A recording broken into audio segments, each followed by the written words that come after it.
বন্ধুরা, চলে এসেছি আজকে আরেকটি নতুন ব্লগ নিয়ে। আশা করি জায়গাটা দেখে একটু একটু আন্দাজ করতে পারছো যে জায়গাটি কি। তো এই জায়গাটি কোথায় বা কিভাবে কোথা দিয়ে গেলে তোমাদের সুবিধা হয়, বা এই জায়গাটির আকর্ষণীয় যে বিষয় সমস্তটাই কিন্তু তোমাদের সামনে তুলে ধরবো। তাই তোমাদের এই ব্লগটি অবশ্যই দেখতে হবে। খুব শর্ট করে তোমাদের সামনে তুলে ধরছি, চলো দেখে নেওয়া যাক এই জায়গাটিকে সম্পূর্ণভাবে। এটি হলো হুগলির ইমামবাড়া। পশ্চিমবঙ্গের হুগলি জেলায় গঙ্গার তীরে অবস্থিত একটি ঐতিহাসিক শিয়া মুসলিম ধর্মীয় কেন্দ্র, যা দানবীর হাজী মোহাম্মদ মহসিনের উদ্যোগে 1841 সালে নির্মাণ শুরু হয় এবং 1861 সালে শেষ হয়েছিল। এর প্রধান স্থপতি ছিলেন গণিতজ্ঞ সৈয়দ কেরামত আলী, যা বিশাল ঘড়ি ও স্থাপত্যশৈলীর জন্য বিখ্যাত, এবং এটি মুঘল আমলের ধর্মীয় ও সাংস্কৃতিক ঐতিহ্যের ধারক।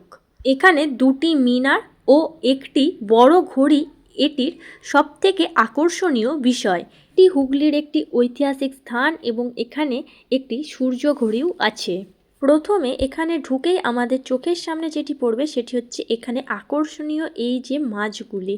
একটি জলাশয় আছে এর মধ্যে এবং এখানে এরকম অনেক মাছ আছে, এটি কিন্তু চোখ আকর্ষণ করবেই।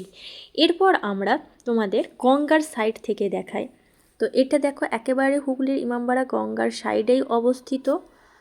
আমরা যদি ইমামবাড়ার পিছন দিক দিয়ে বেরোই তাহলেই কিন্তু আমরা গঙ্গা সরাসরি দেখতে পেয়ে যাব। দেখতেই পাচ্ছ, এই ঐতিহাসিক স্থানের পিছন দিকেই কিন্তু সূর্য ঘড়িটি আমাদের অবস্থিত। এবার পিছন দিক দিয়ে যদি আমরা ভিতরের দিকে প্রবেশ করি তাহলে চিত্রটা কিছুটা এরকম আসে।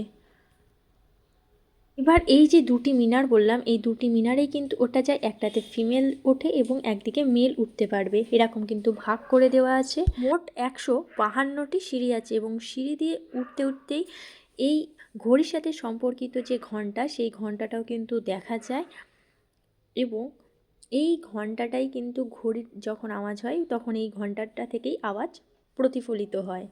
এবার উপরে উঠে গেলে যে দৃশ্যটা আমরা দেখতে পাই সেটাও তোমাদের দেখাচ্ছি। দেখো, সবটা তো দেখা হলো, এবার এই ঐতিহাসিক স্থানে আসবে কিভাবে দেখা যাক। তোমাদের ব্যান্ডেল জাংশনে চলে আসতে হবে এবং সেখান থেকে 1 নম্বর প্ল্যাটফর্ম দিয়ে নেমে গেলেই টোটো স্ট্যান্ড পাবে। সেখান থেকে তোমাদের টোটো বা অটো ধরে চলে যেতে পারবে এই ঐতিহাসিক স্থান হুগলির ইমামবাড়া দেখতে, এবং পথে পেয়ে যাবে তোমরা এই ব্যান্ডেল চার্চ। তো এটাও কিন্তু তোমরা এই রাস্তায় পেয়ে যাবে। তো এটা দেখে নিয়ে তোমরা ইমামবাড়া চলে যেতে পারবে। এখান থেকেও টোটো অ্যাভেলেবেল আছে তোমাদের ইমামবাড়া যাওয়ার জন্য।